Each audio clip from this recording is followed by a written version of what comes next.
Let's discuss the method of successive approximations in solving differential equations. This is widely applicable. However, I'll consider just the first order case. So you have a differential equation which can be written as a function of x, y as a function of x, and y prime as a function of x equal to 0. Now, if it can be solved, then you will write this as y prime as another function, little f, of x and y. And let's also suppose we're given some initial condition. If this is an nth order differential equation, you will have the nth order term written in terms of all the other order terms, and you'll have several initial conditions.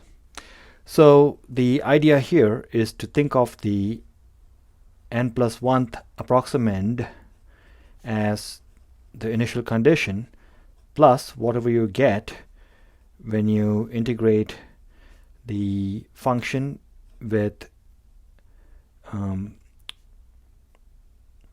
as a function of t, let's say, and the nth approximand as a function of t dt. So t is a dummy variable here.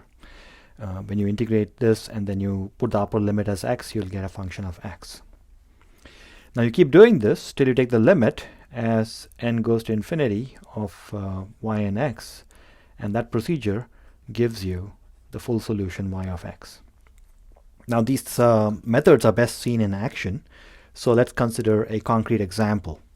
The example I'm going to take is a pretty simple one.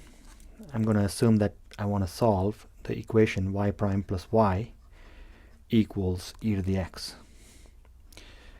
Y of 0 equals 1. There are other ways of solving this, of course, but we are focusing here on this method of successive approximations. So let's try to find the function f, little f. In this case, since I can write y prime as e to the x minus y, that will be my function f of x comma y. So I'll apply this algorithm, and let me first find the first approximand. So y1 as a function of x will be 1 plus the integral from x naught. Well, x naught is where the initial condition occurs. In this case, x naught is 0. So I'll make a note of that. And y naught is just 1. So it's going to be the integral from 0 to x. Upper limit's always x. F of t y naught. Okay, dt. Let's do this integration. F of t y naught means you're going to put t for x and y naught for y. Y naught is 1, so 1 for y. So this is going to be the integral from 0 to x e to the t minus 1 dt, and that's an easy integral to do. It's just 1 plus e to the t minus t between the limits of 0 and x, and that's 1 plus e to the x minus x, that's the upper limit, and the lower limit is e to the 0 minus 0.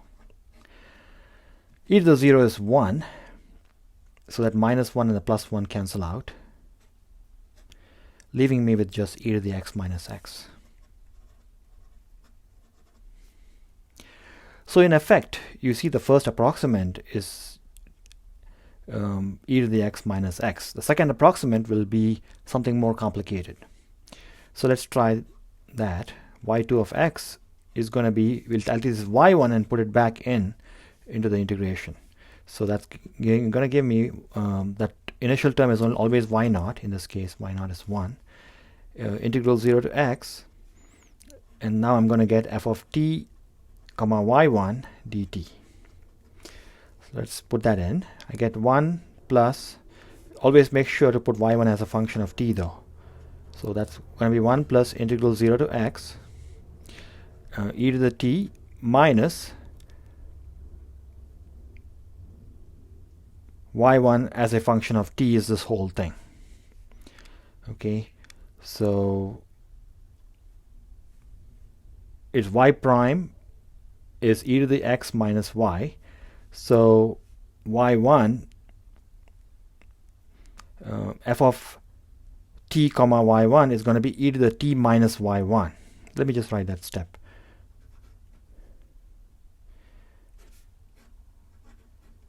And then I'll substitute for y1, which is this.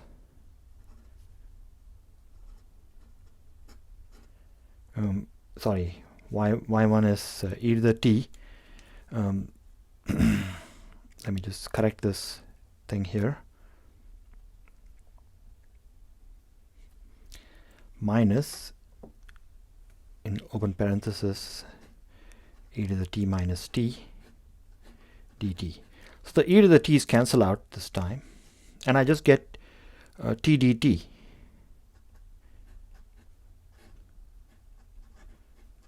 Zero to x. Well, that's easy. It's 1 plus t squared over 2. And if I evaluate t squared over 2 between the limits x and 0, that's just 1 plus x squared over 2. Which, anticipating the final result, I'll write as 1 plus x squared over 2 factorial. So you can already see there's an interesting pattern developing. The first term is x, and the second term is x squared over 2 factorial. You can expect further things like this to develop. So y3 of x is going to be 1 plus the integral from 0 to x of f of t y2 of t dt, and that's going to be 1 plus the integral from 0 to x e to the t minus y2 of t dt. That's 1 plus the integral from 0 to x e to the t, and now I'll substitute for y2, which is all of this. So I get minus 1 minus t squared over 2 factorial dt. So for the odd cases, you see this pattern developing, and for the even cases, you see another pattern developing. That's what I want to call your attention to at this early stage. Even you can see that pattern difference. So that's going to be 1 plus e to the t minus t minus t squared over 3 factorial, not surprising, between the limits of 0 and x. So let's first evaluate at the upper limit. So it gives me 1 plus e to the x minus x cubed, that's actually t cubed, x cubed over 3 factorial minus the lower limit, which is going to be 1 minus 0 minus 0. So you're going to see the 1 and minus 1 cancelling just as it did here. For the odd cases, you always have that 1 and minus 1 cancellation. So I end up getting e to the x minus x cubed over 3 factorial. So this is interesting because I can actually write this in a general fashion. I can see that, first of all, what is e to the x? So you might think that this is drastically different looking than that. But if you write down what e to the x is, e to the x is just 1 plus x squared over 2 factorial plus x cubed over 3 factorial and so on minus x. So I'm losing the first term. So that's actually what I would get. I get 1 plus x squared over 2 factorial. I get everything except the first term. And here I'm just getting just the first 2 terms. So you can see there's a interesting thing going on here. And for the odd ones, you're getting everything except a few terms, and for even ones, you're getting only a few terms. So I can write y3 also like that. E to the x is 1 plus x squared over 2 factorial. I'll write one more term, a couple more terms actually. 3 factorial plus x to the 4 over 4 factorial. This is just the expansion of e to the x. But then I'm subtracting x, and I'm subtracting x cubed over 3 factorial. So I'm losing 2 terms this time. And so I end up getting just 1 plus x squared over 2 factorial plus x to the 4 over 4 factorial. And then I'm getting everything else. The rest of the E series is uncontaminated.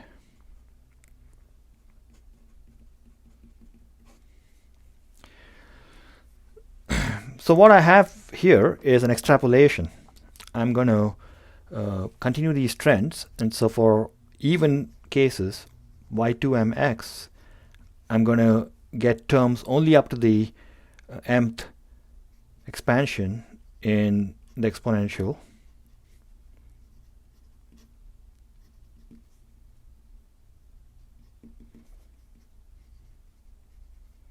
In even powers. And for the odd cases, which odd numbers can be represented as 2m plus 1 and even numbers as 2m, that's why I'm using those notations, I'll get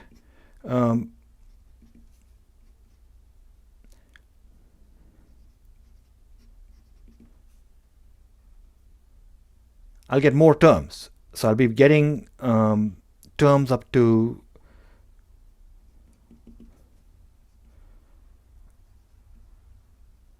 (2m plus 2) over 2m plus 2 factor to the power just factorials, and then the extra terms, and these so I'll be losing all the alternate odd terms, and then I'll be getting every term after that.